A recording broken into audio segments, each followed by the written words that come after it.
Agora a gente vai falar sobre cultura. Nessa semana foi aprovada na Câmara dos Vereadores de São Paulo a Lei de Fomento à Cultura das Periferias. Essa lei ela não caiu do céu. É uma conquista dos produtores e movimentos sociais organizados que há anos lutam pelo fortalecimento da cultura nos bairros mais afastados da capital paulista. A lei ainda precisa ser sancionada pelo prefeito Fernando Haddad. Para conversar com a gente sobre a importância dessa lei, nós convidamos o Marcelo Nascimento, que é do Movimento Cultural das Periferias. Boa noite, seja bem-vindo, Boa Marcelo. noite. Marcelo, explica pra gente, por que a necessidade de uma lei específica para a cultura das periferias? Bom, a gente entendeu, né, que nas periferias, embora tenha uma cultura pulsante com diversas linguagens, né, o que chega para a periferia chega muito pouco, chega como migalha, né? Então, a gente resolveu, né, por iniciativa própria, vale lembrar que é uma lei de iniciativa popular, onde todos os coletivos das periferias se juntaram para escrever ela. Então, a gente resolveu escrever a lei mesmo para contemplar esses coletivos. Você estava contando, que foram vocês que se organizaram, porque, assim, é muito difícil uma lei. Então, vocês foram lá e escreveram a lei. E daí vocês colocaram tudo que vocês queriam e depois fizeram a pressão para que ela fosse aprovada, né? Conta pra gente como foi esse processo. Exatamente.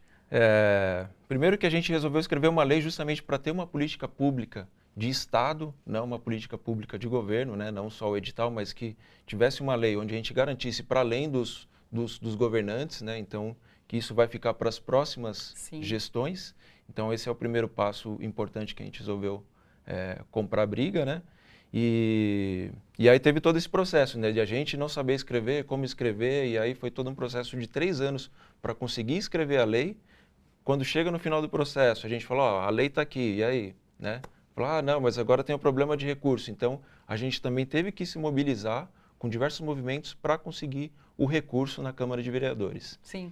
E como que está definido isso em termos de regiões e de grupos que vão ter acesso a esse fomento? Certo. A gente pensou como critério, né, para garantir que de fato chegue nas periferias, né, a gente dividiu então, a gente fez um estudo, né, pegando dados de renda, renda da população, renda e população, esses dois indicadores cruzados, né, onde a gente dividiu o município de São Paulo em 4 grandes áreas, né. Então tem faixas, né, uma faixa que praticamente onde tem uma pequena população com renda per capita de meio salário mínimo, praticamente está na região mais rica da cidade, que é justamente a região central, né, Pinheiros, ali, alguns distritos ali. Né? Uma região intermediária, que já tem uma faixa de renda um pouco melhor, que está ali no centro expandido da cidade. Né?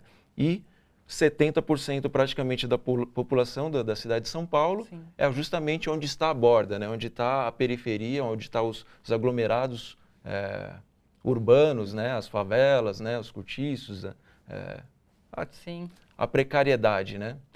E quais os grupos que vão ter acesso? Você estava me dizendo que são grupos de vários tipos de artes, não vai se concentrar, então não vai ter uma definição. Então pode gente que faz teatro, dança, pode de tudo, é isso? Exatamente. A grande vantagem da Lei de Fomento à Periferia é que ela não restringe, não é feito para uma única linguagem, ou seja, respeita toda a diversidade que existe na periferia, então vai servir para o sarau, para o circo, para a dança, para o hip hop, para todas as linguagens, né, e elas mescladas, enfim, né, desde que Sim. sejam para os grupos das periferias. Né, surgidos na periferia, são pessoas que moram na periferia e tenham produzido essa arte, esse tipo, tem esse projeto, né? Exatamente.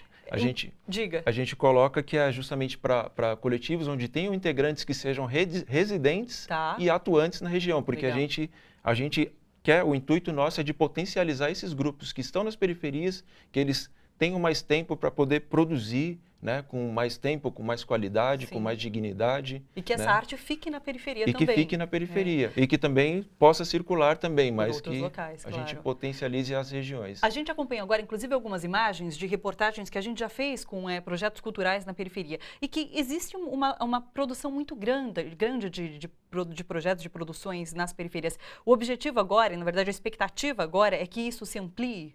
Exatamente, isso a gente colocou, né, tem um recurso de 14 milhões que a gente entende que é o projeto piloto, né?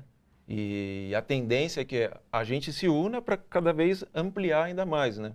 Esse processo que a gente conseguiu concretizar. Legal. Parabéns pela iniciativa de vocês, que sirva de exemplo para também outras pessoas que estão procurando por isso, né? Parabéns. Beleza, obrigado. E fazendo o convite já para todos os coletivos periféricos para que a gente tem que manter a mobilização para descongelar o recurso que ainda está congelado na prefeitura, né? Essa lei tem ciência do prefeito e a gente tem que continuar na mobilização para executar isso que a gente conseguiu esse ano e se mobilizar para outras lutas que ainda a gente entende que a periferia ainda está no estágio ainda muito desfavorecido, né? A gente tem que diminuir essa desigualdade aí. Legal. Muito obrigada pela sua participação, Marcelo. Beleza, obrigado.